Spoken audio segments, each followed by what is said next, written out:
puis on était en train de le dire dans les titres, le réseau média pour la coopération sino-béninoise a organisé ce mardi 15 juin 2021 une causerie débat avec l'ambassadeur de la République populaire de Chine et les hommes de médias. Une causerie débat qui s'est accentuée essentiellement sur la célébration du centenaire du Parti communiste chinois. Reportage.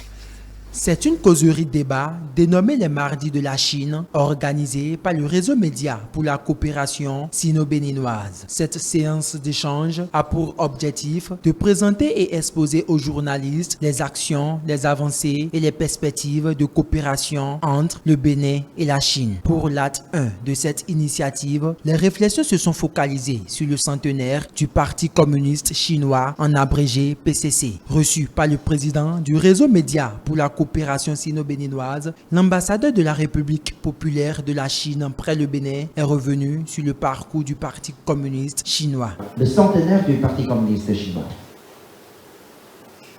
Cette initiative lancée par M.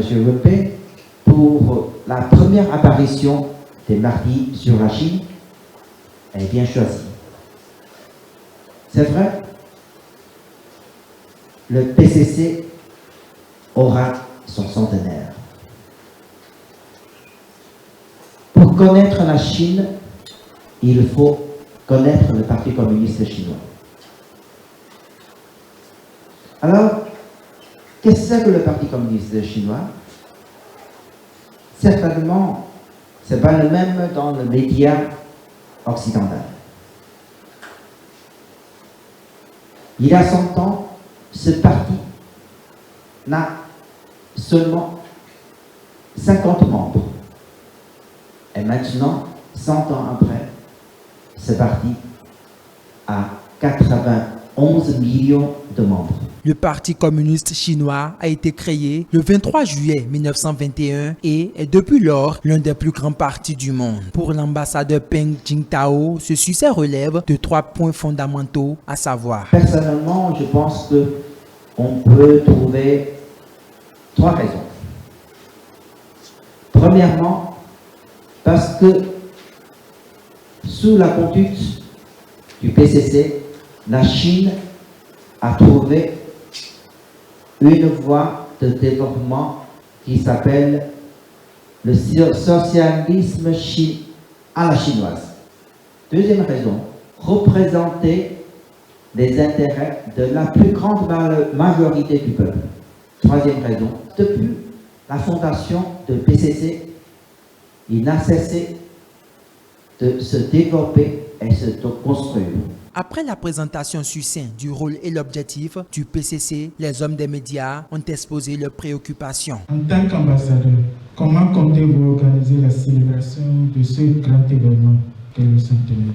Cette causerie d'aujourd'hui consiste la première activité. Et le mois prochain, on va organiser aussi une colloque avec des partis différents du Bénin pour partager des secrets de succès du PCC. Est-ce que vous pensez que la Chine, qui est partie sur cette trajectoire que vous-même venez de décrire, n'est-ce pas, est-ce que ce modèle est à même de marcher dans les pays africains? Le modèle chinois, c'est une modèle chinois, une modèle à la chinoise. Les chaussures sont combien ou non, les pieds le connaissent, le mieux. Pour chaque pays a sa particularité, a sa situation. Là, le succès, c'est de faire adapter à ses propres, les expériences extérieures à sa propre situation. Faut-il le rappeler, cette causerie débat dénommée les Mardis de la Chine sera réitérée de façon mensuelle.